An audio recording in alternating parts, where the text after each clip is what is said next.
Oi, soltos e soltas maravilhosas, tudo bem? Gente, estamos de volta aqui com essa pesquisadora solta maravilhosa, Valesca Zanello, que é professora do Departamento de Psicologia Clínica da UNB, e ela tem uma pesquisa incrível sobre os grupos de WhatsApp dos homens. Então, se você sempre quis saber o que acontece ali no seu boy que ele está falando, no seu crush, no seu irmão, hoje a gente vai revelar o que se passa dentro da casa dos homens, nos grupos de WhatsApp, dentro do coração dos homens também. Obrigado, Valesca, por estar aqui com a gente de novo. É um prazer estar aqui, ainda mais falar do tema. E se você também é curioso, curiosa para saber o que rola nessas mensagens que todo mundo troca e ninguém fala, assina esse canal, ativa as notificações, porque 3 vezes por semana a gente está aqui soltando vocês e revelando muitos segredos não ditos. Valesca, então você fez uma pesquisa no grupo de WhatsApp dos caras, é isso? Exatamente. Aí, como é que surgiu essa ideia? Porque eu cada vez mais fui me aproximando dos estudos das masculinidades. E aí, eu lancei um livro em 2018, foi um livro que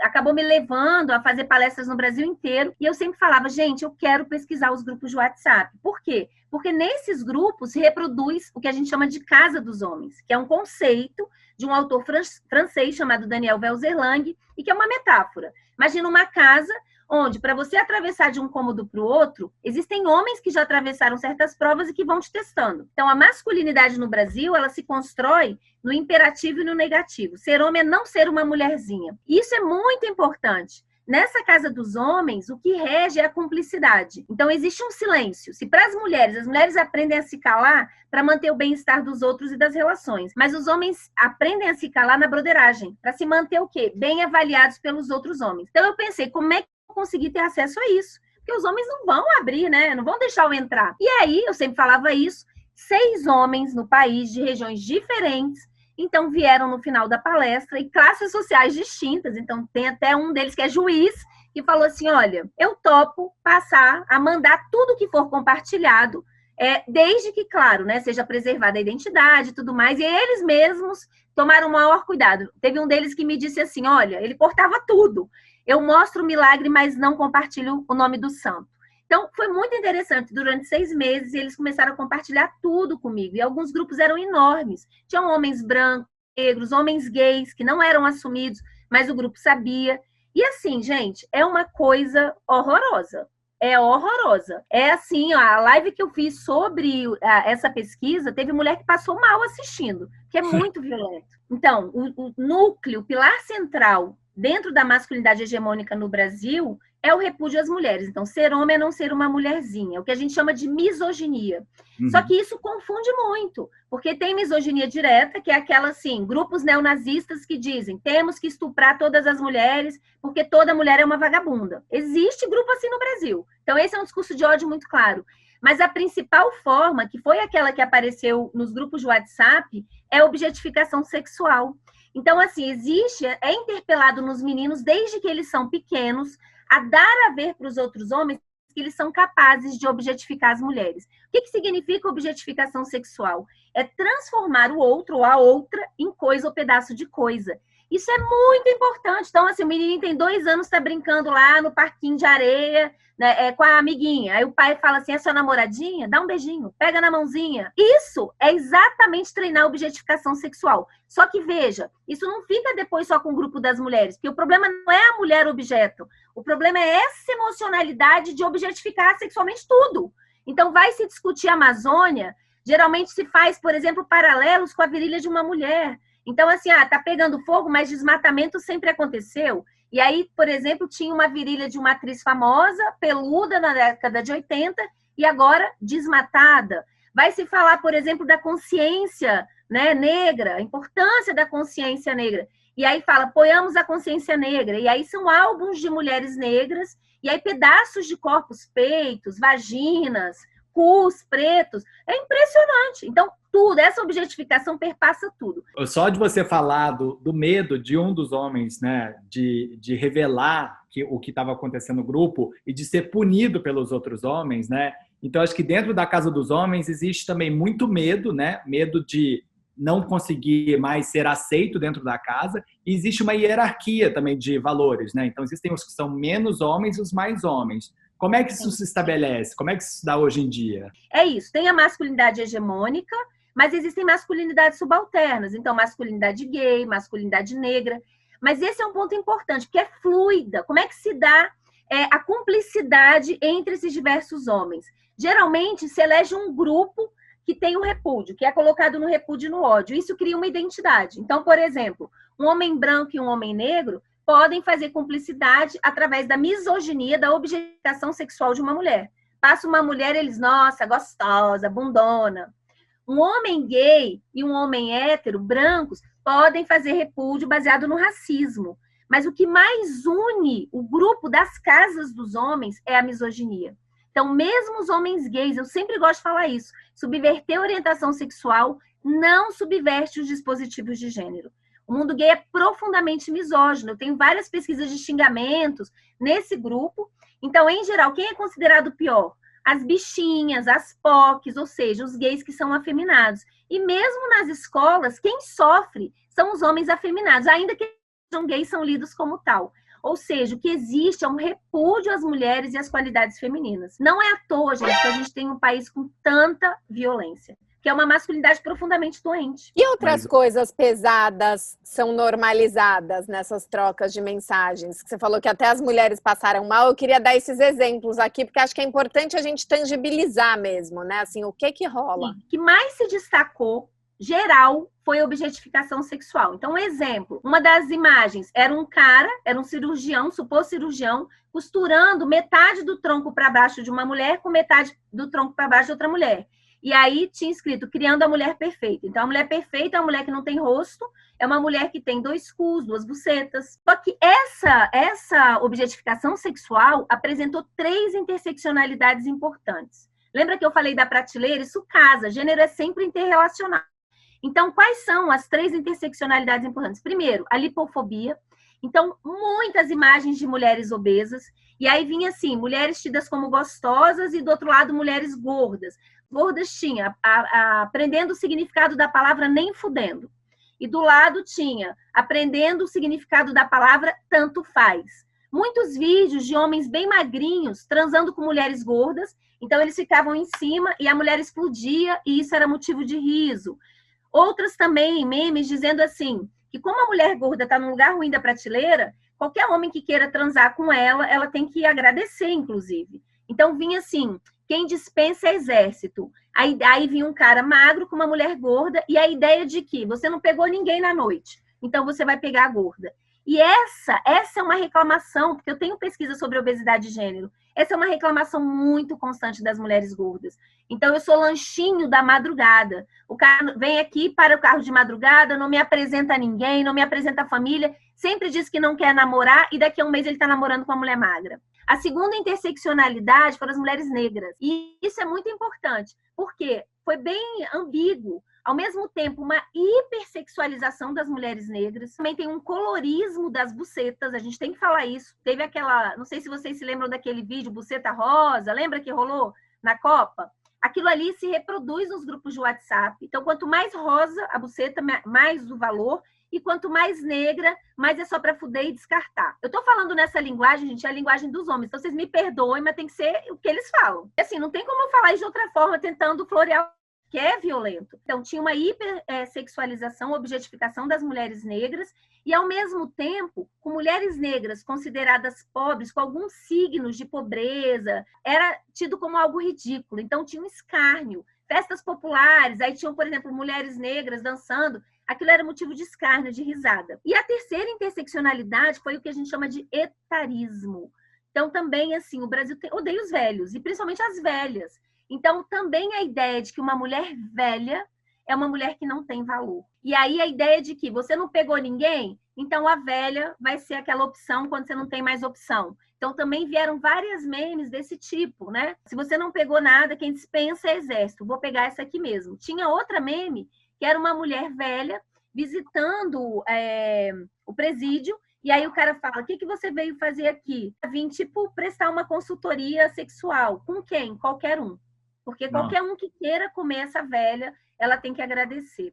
Então, esse é um ponto importante, porque a sensação de envelhecer faz com que as mulheres se sintam num lugar ruim da prateleira. Mas essa prateleira tem a ver com a construção de uma emocionalidade, que é a objetificação sexual nos homens, e o preterimento afetivo por certas mulheres. No fundo, por todas nós, porque se a gente tiver sorte de envelhecer, uma hora a gente vai ser descartável, a gente vai ser lixo. Então, mas é engraçado você falando isso, porque eu aplico isso totalmente dentro do mundo gay. Assim, o mundo gay, ele tem uma gordofobia, uma objetificação do corpo negro e um etarismo gigantesco. Então, é claro que essa casa dos homens, ela também funciona dentro dessa masculinidade subalterna, que é a masculinidade gay, né? E eu acho que tem um casamento muito perfeito com o que você falou sobre a prateleira do amor, porque aqui é quase como se fosse a aplicação da prateleira, né? Então, são os homens avaliando, né? Sempre com esse olhar de eu sou avaliador, eu vou definir quem tem valor e quem não tem, porque eu sou homem. Isso acontece em todos os contextos, né? Mas olha só, o mundo gay, ele tem uma capacidade muito diferente do mundo lésbico,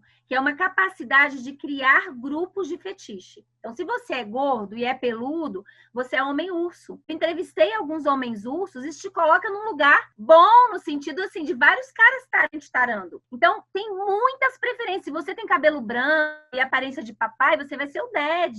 Isso não acontece com as mulheres. Então, esse é um ponto importante. Você ser objetificada para aquela que foi subjetivada como mulher e para um homem é totalmente diferente. Porque as mulheres estão lá no dispositivo amoroso. Então, assim, um cara que está na objetificação e é objetificado, por isso que o mundo gay também tem tanta promiscuidade. É muito centrado só no pinto. Vamos lá, vamos trepar e tá beleza. Para as mulheres, mesmo quando elas vão cabeça, muitas dizem, pô, ele nem me ligou no outro dia. Não que ela quisesse alguma coisa com homem, mas ela queria ser chancelada, que foi muito bom, entendeu? E Valesca, o quanto você acha, dentro dessa lógica da broderagem, que os caras mandam um ha, é isso aí mesmo, elogia o tal do meme, porque eles realmente acham graça, ou porque isso reforça esse pertencimento, né? Então, assim, o quanto eles ainda estão nesse piloto automático de ser um macho babaca, ou o quanto muitas vezes os caras se sentem incomodados, mas se calam porque eles ainda querem pertencer àquele grupão do futebol de quinta. Eu acho que as duas coisas. Tem homens que se mantêm calados.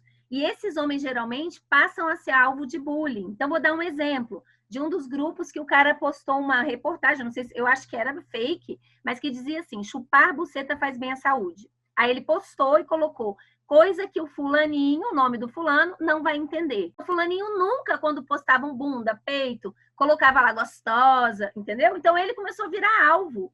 Então, eu acho que tem as duas coisas, tá? Eu acho que tem tanto essa emocionalidade, que infelizmente ainda é muito compartilhada, inclusive é exaltada. Tem homens que dizem no Dia das Mulheres, mas eu amo mulher. Gente, mas isso não desconstrói o sexismo. Não é disso que nós estamos falando. Os homens não aprendem outras formas de estar com as mulheres que não seja a objetificação, que tem a ver com controle, com domínio, mas também tem isso de dar a ver, de mostrar. Acho que tem as duas coisas. Que quem avalia os homens, Carol, são os homens. A masculinidade, ela é muito homoafetiva e homossociável. Então, por exemplo, o cara pegou a Marina Rui Barbosa. Não adianta ter transado com a Marina Rui Barbosa. Ele precisa contar para o grupo, porque é o grupo que vai chancelar o valor desse homem na masculinidade. Agora, veja, é interativo. Para nós, mulheres, se eu estou aqui e recebi flores do pipoqueiro, gente, isso não dá ibope. Agora, se o Cauã Raymond me mandar flores, eu faço um upgrade na bolsa do amor, lá na prateleira. Então, gênero é sempre um conceito irrelacional. Agora, quem avalia mulheres são homens e quem avalia os homens são eles mesmos. E dentro da masculinidade, você fala muito sobre essa eficácia laboral, né? Como o trabalho identitário para os homens, isso é um dos centros da vida dos homens. E isso também vai definir o valor perante os outros homens, né? Então, quais são esses valores que os homens buscam para poder se estabelecer como um homem mais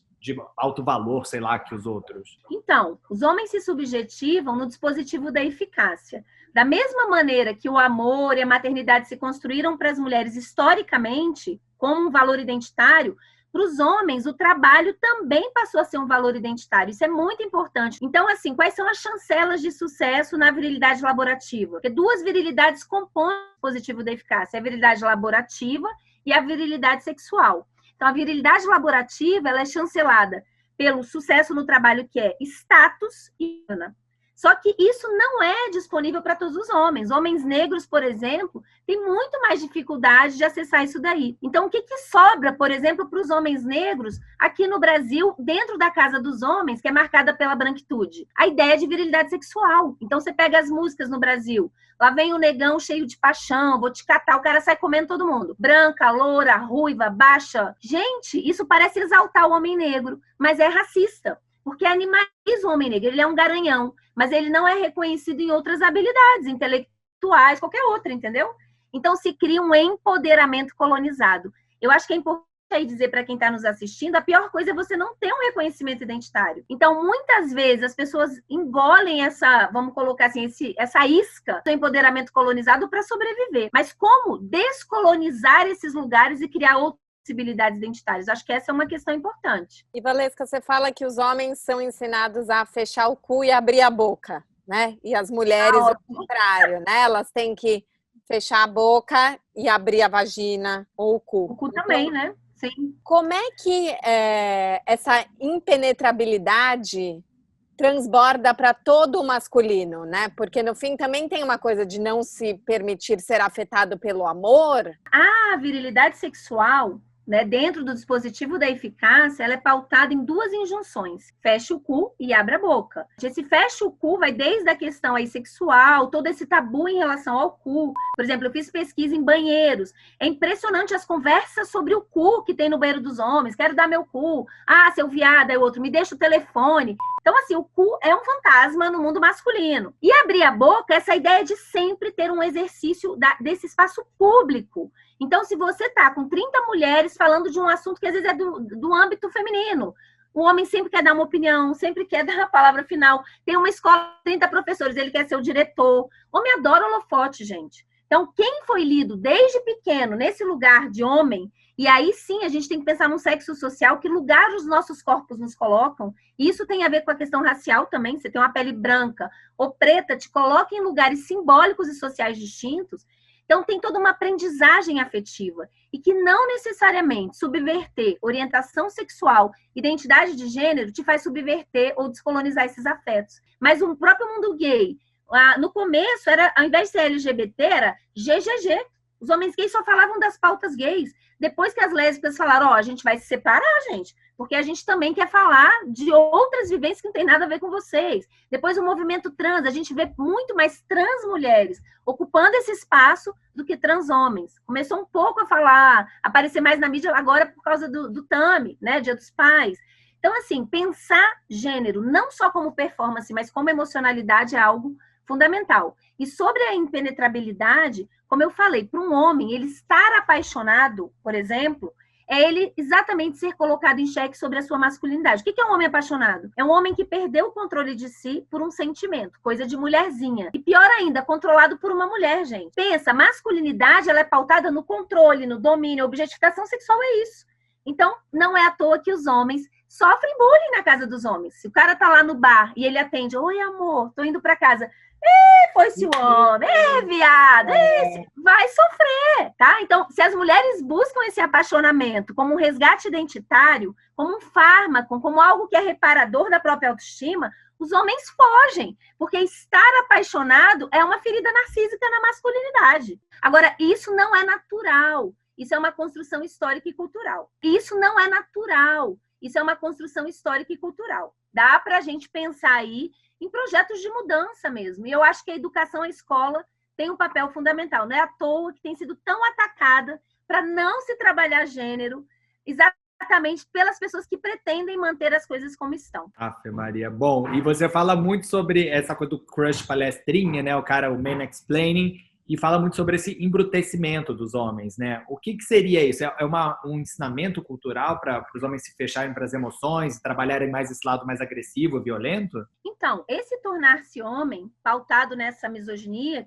como eu expliquei, se dá através desse embrutecimento em relação a si mesmo, então, tanto o próprio corpo quanto os próprios afetos, mas na relação com outros homens e com outras mulheres. A masculinidade é pautada nesse embrutecimento, a masculinidade hegemônica, tá? Então, exemplo, tá mó frio em São Paulo, aí tá um grupo de adolescentes, aí vamos nadar no lago, é viado, tá com friozinho, né? Homem não sente frio. Entendeu? Tem várias coisas, gente. Tá chorando? Ih, tá chorando porque tomou farinha. Então, assim, não quer dizer que os homens não sofram. Isso é um ponto importante. Quer dizer que eles aprendem a expressar o sofrimento de outras formas. O que a gente chama de sintoma, ele também tem que ser pensado na perspectiva de gênero. Por exemplo, no caso das mulheres, elas são interpeladas a não demonstrar agressividade desde que nasceram. Se você mostra uma raiva, o que é isso? Já é uma mocinha.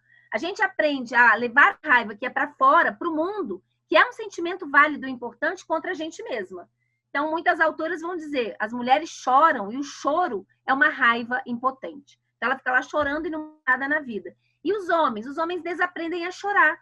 Como é que os homens expressam o mal-estar? Através da agressividade. Então, só que quando você vai pensar isso no mundo da saúde mental, gente, dá um curto-circuito. Porque tem descrições de quadros que vão colocar lá, por exemplo, depressão. O exemplo de tristeza é choro. Isso nos faz não ver a depressão em muitos homens, que vão demonstrar isso bebendo, brigando, quebrando coisa. Então, por isso exatamente, por isso que a discussão de gênero é tão importante. Ela nos faz ver tanto essa questão das emocionalidades, como também a expressão dessas emoções. E, Valesca, como a gente implode essa casa dos homens, ajuda a desconstruir, muda um pouco a lógica do grupo de WhatsApp? Como é que a gente pode também estimular os caras a saírem desse lugar que não está fazendo bem para eles também, né? É muito bom você falar isso, porque, gente, a masculinidade, do jeito que tá ruim para todo mundo. Então, assim, a gente é o 5º país em feminicídio, a gente tem 180 estupros por dia, grande parte de menores de 13 anos, é o pai, é o tio não conhecido, a gente tem genocídio da população negra, e eu sempre gosto de repetir isso, a gente tem que perguntar quem é o vetor da violência, e são os homens. Fora os dados de violência contra LGBTs, né? Que é o país que mais mata transexuais no mundo e o país que mais consome pornografia transexual no mundo. Enfim. Nelson Rodrigues, né? Gente, então assim, quem é o vetor? São os homens. Só que olha só, os homens também morrem mais por acidente, em brigas e até suicídio. As mulheres tentam se matar, em alguns lugares, até 10 vezes mais do que os homens. Mas por que os homens se matam mais? Porque até na hora de morrer, de se matar, o cara escolhe, tem que ser macho, escolhe a forma mais letal. Então, a masculinidade é ruim para todo mundo, inclusive para eles próprios. E aí, Carol, o que a gente, mulher, pode fazer para desconstruir a casa dos homens? Muito pouco. Por isso que os homens são essenciais na desconstrução do sexismo.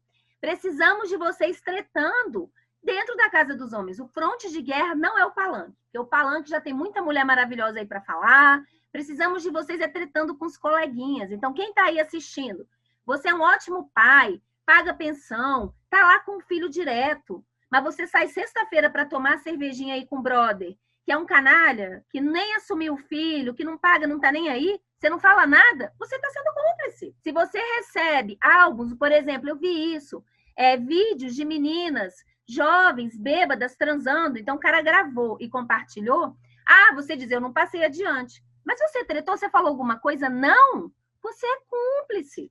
Então, vai dar trabalho, gente. E o que coloca em risco é a avaliação do brother. Talvez até eles vão falar, olha, tá dando para conversar com você. Mas faça a sua parte, porque não tem como a gente desconstruir o sexismo no país sem a participação efetiva de vocês. E é tretando na casa dos homens que vocês vão nos ajudar. E as bichas também, tá, bicha? Não vai achar que você não tem papel nisso, não. É muito importante da gente saber que a misoginia não depende da orientação sexual, como a Valesca colocou muito aqui, e acho que é muito importante da gente pegar essa responsabilidade pra gente. Vai ser melhor para todo mundo no final, essa desconstrução desse privilégio. Bora desconstruir essa casa, pelo amor de Deus. Ou pelo menos mudar a decoração. Muito bom, André. Então, assim, essas brincadeiras comuns, às vezes no mundo gay em relação às lésbicas, tem muita metáfora que é sexista. Outra coisa, bicha quando nasce burra, nasce mulher. Ainda bem que eu nasci de cesárea, não passei a boca lá. Isso é misoginia, gente. Então, assim, esse repúdio às mulheres, ele se reinscreve, se reconfigura no mundo gay. Precisamos de vocês, homens gays, para desconstruir isso também. Então, para quem aí foi lido e socializado como homem, por favor, pare para pensar nessas emocionalidades. E é trabalho cotidiano, não é uma coisa assim, tive consciência, vou mudar, tá? Eu sempre brinco, nasceu no Brasil, a gente é racista e é sexista. A diferença é que uns estão abertos para se pensar e outros não estão. Então, isso é trabalho diário. Nossa, muito obrigado, Valesca, assim, de coração mesmo. E, gente, sigam a Valesca em todas as redes, ela tem muitas lives incríveis, assistam todo o conteúdo e ela tem um livro. Como é o nome do seu livro, Valesca? Saúde Mental Gênero e Dispositivos, tá? Que foi meu pós-doutorado, e aí de 13 anos de pesquisa na linguagem bem tranquila, que a ideia é exatamente compartilhar conhecimento para transformar o mundo e a gente, né? Maravilhoso. Muito obrigada, Valesca. Gente, foi um prazer. Eu adorei estar aqui com vocês dois.